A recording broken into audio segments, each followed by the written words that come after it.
Good morning. I'm taking my walk around the neighborhood, listening to some clips from Bryn Mawr Presbyterian Church, their youth group, uh, listening to students talk about faith and joy and fear and frustration, and ultimately placing it in God's hands, and felt like a good thing to share with the rest of the team today. I wandered into Facebook this weekend. That was a mistake. Oh my gosh.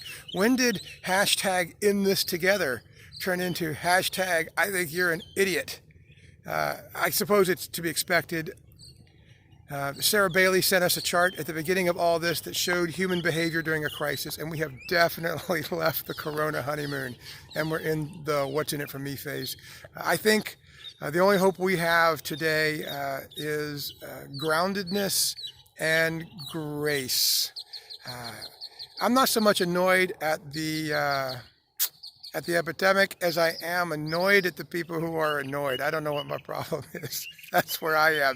And so groundedness seems to help, to be reminded every morning on these walks that there's a God who's big, who loves us, who is going to bring things back together, who's going to redeem this. And if we stay connected to the vine, will give us sustenance.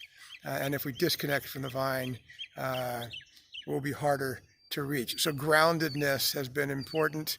And the other thing I think that we can bring to the conversation is grace. I'm reminded of when the rich young man came up to Jesus and said, "Hi, I'm the bomb, and I ought to be on your team." And Jesus looked at his arrogance and his ignorance.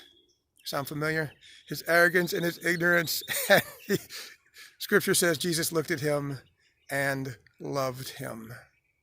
So I'm trying really hard these days to remember that my fears are not everyone else's fears, that we all have our own set of fears, that we're in the same storm, but we're not in the same boat, as I keep hearing, and that the prayer that keeps coming back into my head is, God, help me to be patient with people who read charts differently than I do.